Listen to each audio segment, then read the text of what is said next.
Après avoir précédemment fait un tour d'horizon de la sonde Juno, qui va bientôt, très bientôt arriver en orbite de Jupiter, plus que 3 jours maintenant, eh bien, nous allons voir un petit peu quelle est la science qu'elle va permettre de faire autour de Jupiter.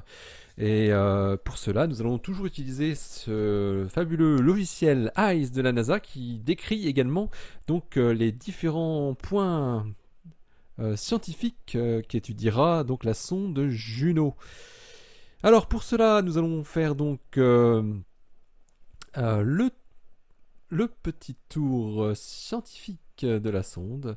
En commençant tout de suite par l'atmosphère de Jupiter. Oui, c'est la première chose évidemment que Juno va pouvoir étudier, puisque c'est très très accessible, évidemment.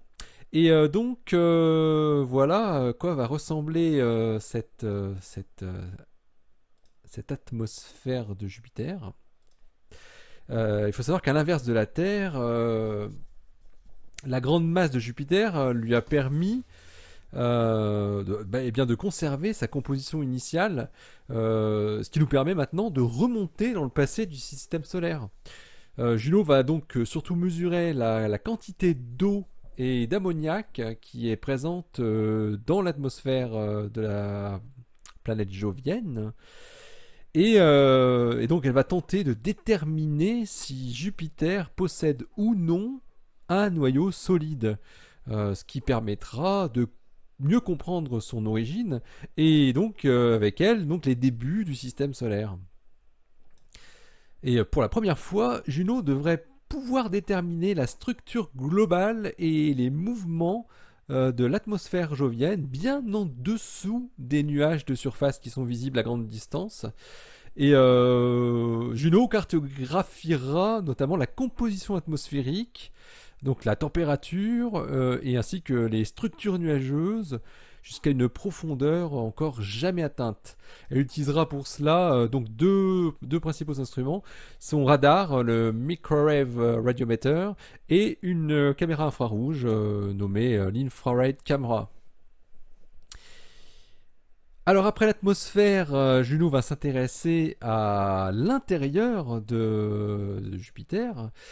Et oui, puis comme je le disais, on pense que Jupiter a un noyau solide. C'est la théorie dominante qui dit ça.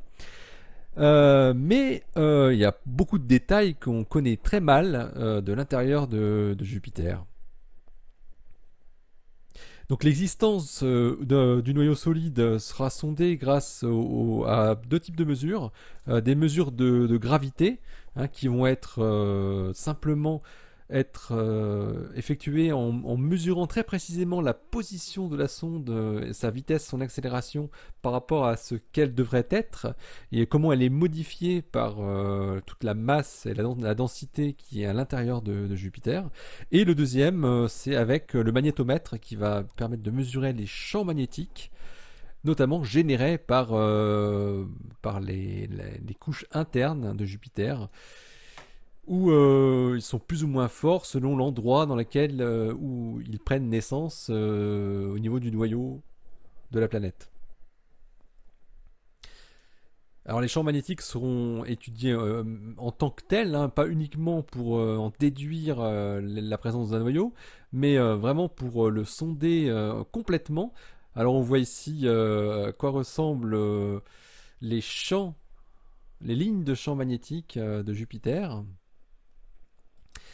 Et Juno donc est muni d'un magnétomètre et qui va pouvoir très très finement quantifier ce champ magnétique.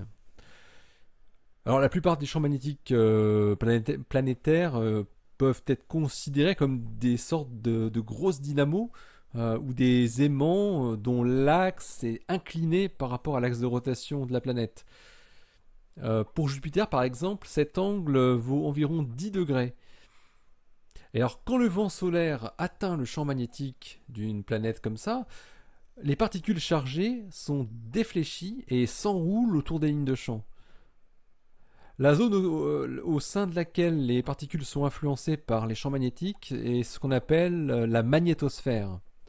Et d'ailleurs, cette magnétosphère est souvent, enfin même le plus souvent, asymétrique. C'est-à-dire qu'elle est plus courte du côté exposé au Soleil et plus allongée de l'autre côté.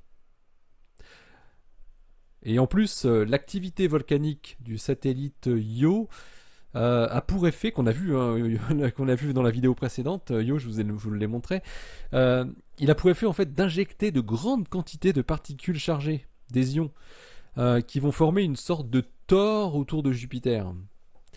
Et donc Juno, grâce à son orbite très elliptique, qu'on a vu également la fois dernière, pourra explorer en fait différentes zones de la magnétosphère.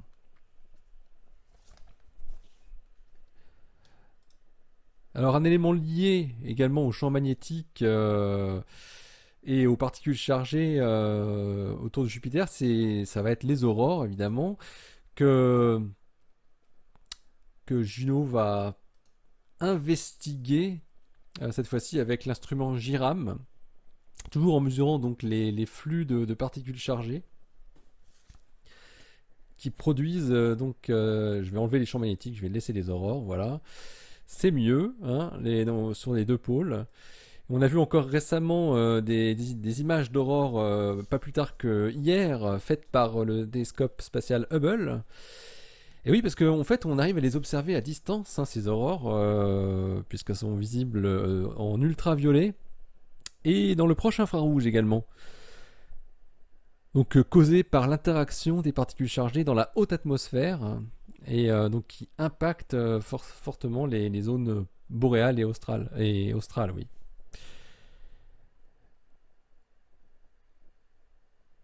Et à savoir qu'elles peuvent s'étendre sur une surface totale, ces aurores, une surface qui est égale à 5 fois le diamètre de la Terre quand même. C'est pas des petites aurores minuscules comme ce qu'on a l'habitude de voir chez nous dans les zones arctiques notamment. Alors, back to science. Ensuite, ce que va étudier Juno, c'est ce qu'on appelle la ceinture de radiation autour de Jupiter. Et oui, comme pour la Terre, Jupiter est entouré d'une vaste zone de particules chargées, donc des électrons, des protons, des particules alpha et d'autres ions qui entourent Jupiter et qui forment donc toujours influencés par les champs magnétiques, bien évidemment, et donc qui forment cette grande ceinture. Alors, évidemment, le champ magnétique de Jupiter, il est 14 fois plus intense que celui de la Terre, ce qui fait que la quantité de particules piégées qui forment cette ceinture est beaucoup plus importante. Donc et en fait les orbites les orbites assez particulières hein, qui ont été définies pour Juno l'ont été spécifiquement pour lui permettre d'éviter au mieux les zones les plus dosantes.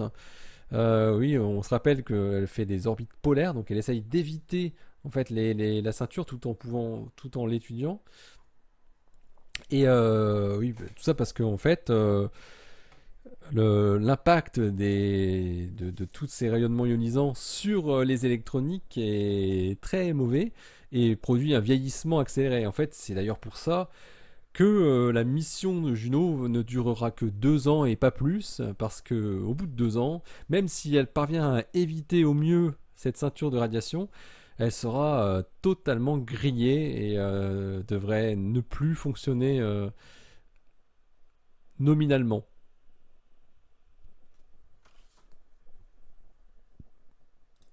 Dernier élément d'étude de cette magnifique sonde Juno, c'est les anneaux de Jupiter. Alors peut-être que vous l'ignoriez, mais Jupiter possède des anneaux.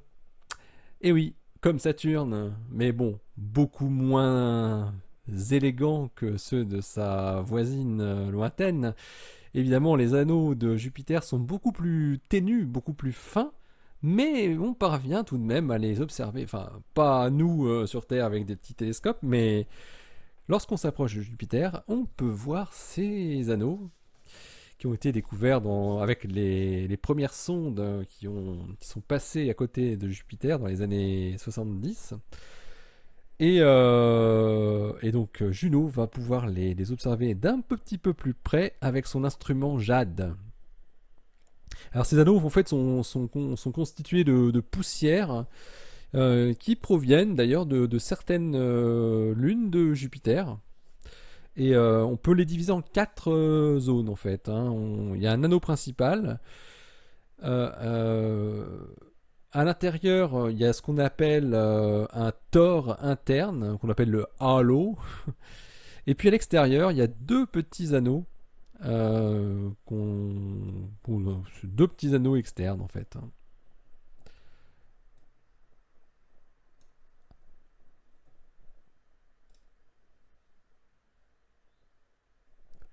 Alors on va remettre toutes les... Alors l'intérieur, la ceinture de radiation, les anneaux, les aurores et les champs magnétiques. Voilà, on a tout là. Tout ce que va étudier Juno durant ces 27 orbites qui durent chacune 14 jours.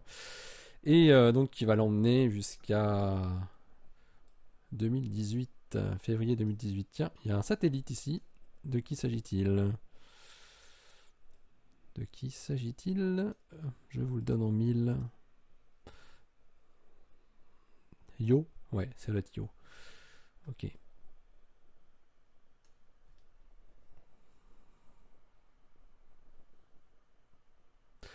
Allez, ne manquez pas le prochain épisode désormais de l'aventure de Juno, qui sera son insertion en orbite et qui aura lieu donc dans la nuit pour nous, dans la nuit du 4 au 5 juillet, donc dans 3 jours maintenant. Combien de temps reste-t-il exactement? Dans 3 jours, 6 heures et 41 minutes, très précisément. Voilà, donc actuellement nous sommes toujours enfin Juno est à 3,72 millions de kilomètres de Jupiter. Sa vitesse par rapport à la planète ne cesse d'augmenter, hein, elle est en constante accélération.